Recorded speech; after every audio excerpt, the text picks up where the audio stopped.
Chapter 5 Advice from a Caterpillar. The caterpillar and Alice looked at each other for some time in silence. At last, the caterpillar took the hookah out of its mouth and addressed her in a languid, sleepy voice. "Who are you?" said the caterpillar. This was not an encouraging opening for a conversation. Alice replied rather shyly. I hardly know, sir, just at present. At least, I know who I was when I got up this morning, but I think I must have been changed several times since then.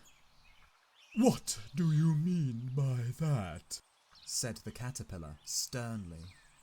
"Explain yourself." I can't explain myself, I'm afraid, sir, said Alice. because I'm not myself, you see. "I don't see," said the caterpillar. I'm afraid I can't put it more clearly, Alice replied very politely. for I can't understand it myself to begin with, and being so many different sizes in a day is very confusing. "It isn't," said the caterpillar. Well, perhaps you haven't found it so yet, said Alice. but when you have to turn into a chrysalis, you will someday, you know.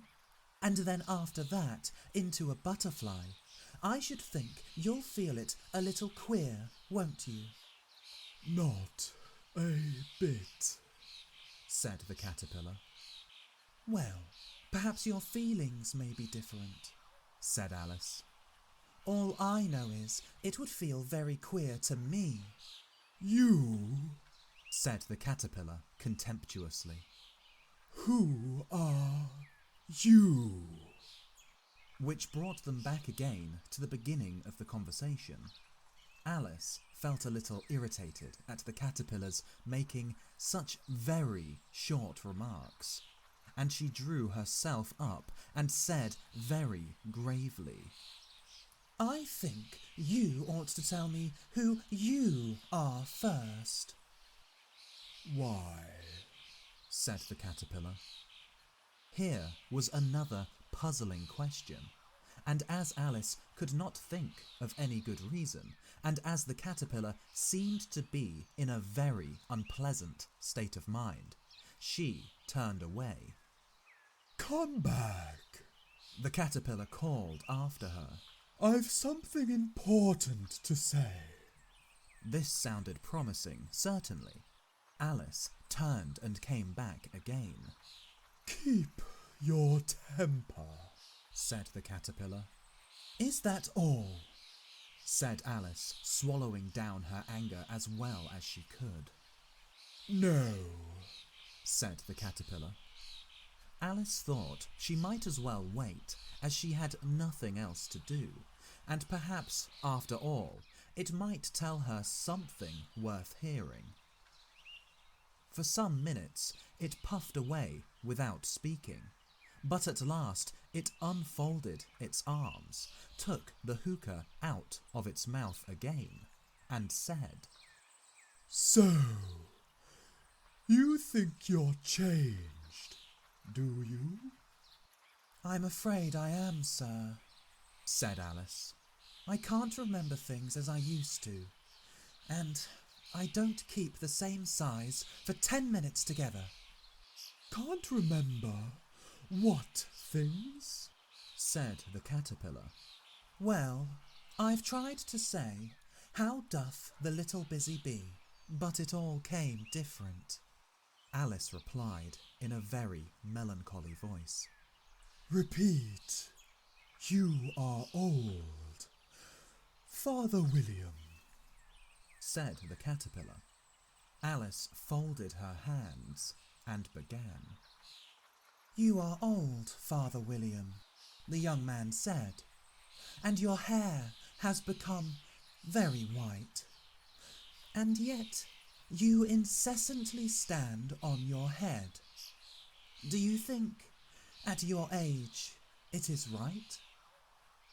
In my youth, Father William replied to his son, I feared it might injure the brain, but now that I'm perfectly sure I have none, why, I do it again and again. You are old, said the youth, as I mentioned before, and have grown most uncommonly fat. Yet you turned a back somersault in at the door. Pray, what is the reason of that? In my youth, said the sage, as he shook his grey locks, I kept all my limbs very supple by the use of this ointment, 1 shilling the box. Allow me to sell you a couple? You are old, said the youth, and your jaws are too weak for anything tougher than suet. Yet you finished the goose with the bones and the beak. Pray, how did you manage to do it? In my youth, said the father, I took to the law and argued each case with my wife, and the muscular strength which it gave to my jaw has lasted the rest of my life. You are old, said the youth. One would hardly suppose that your eye was as steady as ever, yet you balanced an eel on the end of your nose. What made you so awfully clever? I have answered 3 questions, and that is enough, said his father. Don't give yourself airs. Do you think I can listen all day to such stuff? Be off, or I'll kick you downstairs. That is not said right, said the caterpillar. Not quite right, I'm afraid, said Alice timidly. Some of the words have got altered. It is wrong from beginning to end, said the caterpillar decidedly, and there was silence for some minutes. The caterpillar was the first to speak. What size do you want to be? It asked. Oh, I'm not particular as to size, Alice hastily replied. Only one doesn't like changing so often, you know. I don't know, said the caterpillar. Alice said nothing. She had never been so much contradicted in her life before, and she felt that she was losing her temper. Are you content now? said the caterpillar. Well, I should like to be a little larger, sir, if you wouldn't mind, said Alice.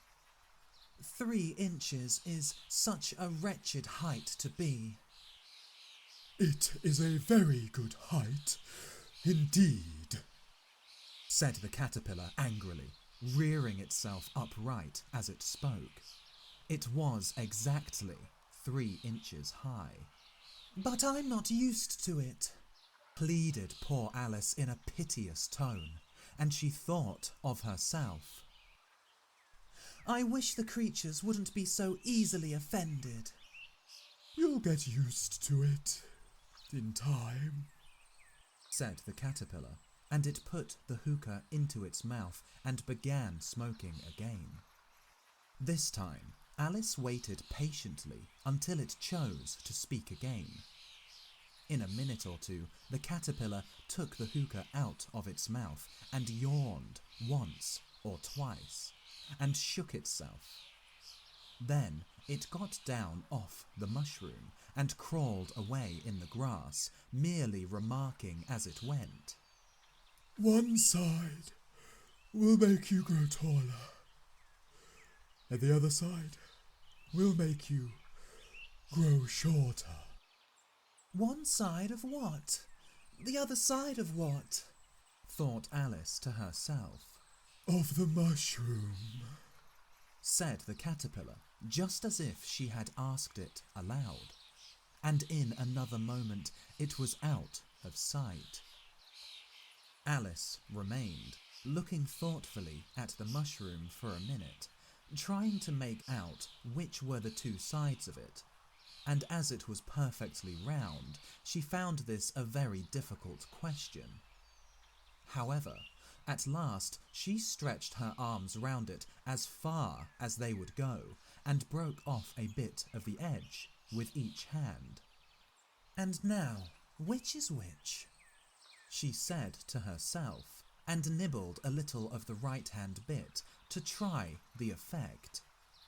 The next moment she felt a violent blow underneath her chin. It had struck her foot.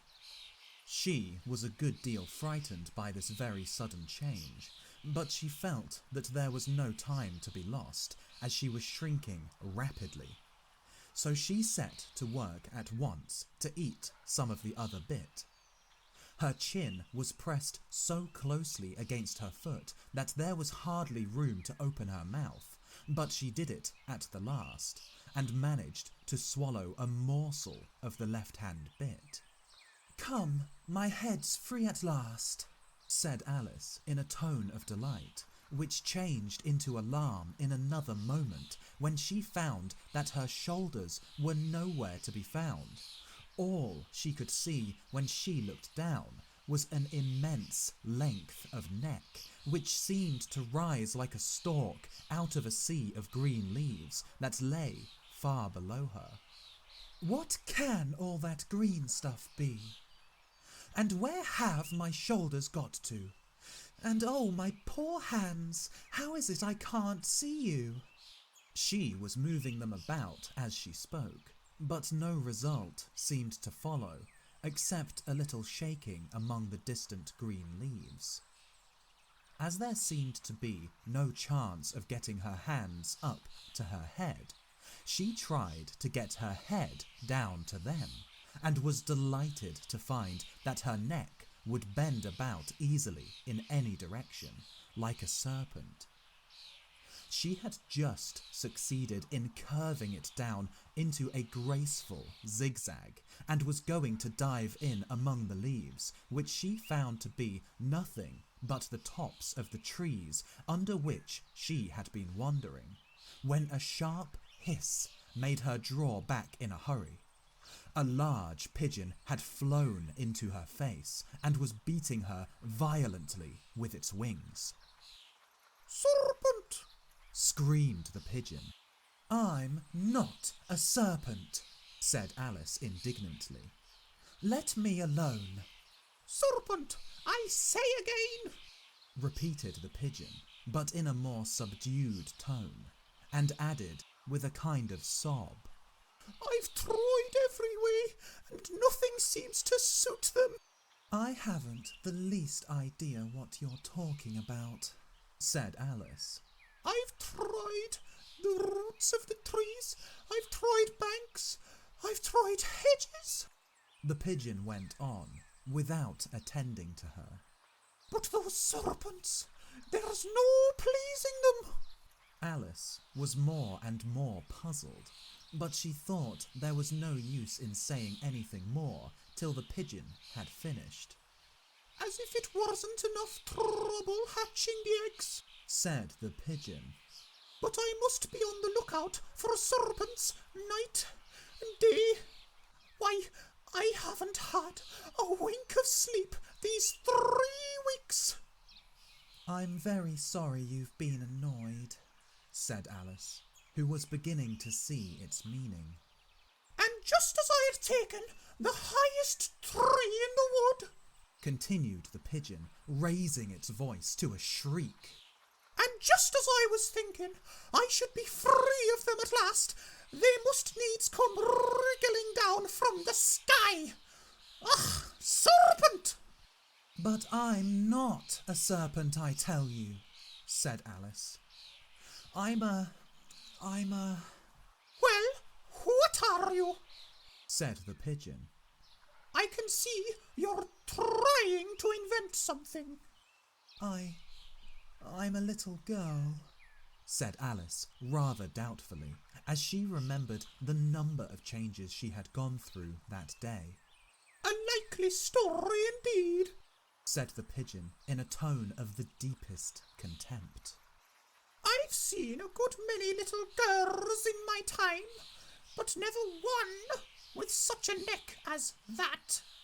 No, you're a serpent, and there's no use denying it. I suppose you'll be telling me next that you never tasted an egg. I have tasted eggs, certainly, said Alice, who was a very truthful child. But little girls eat eggs quite as much as serpents do, you know. Oh, I don't believe it, said the pigeon. But if they do, why then they're a kind of serpent, that's all I can see. This was such a new idea to Alice that she was quite silent for a minute or two, which gave the pigeon the opportunity of adding, You're looking for eggs, I know that well enough. And what does it matter to me whether you're a little girl or a serpent? It matters a good deal to me, said Alice hastily. But I'm not looking for eggs as it happens.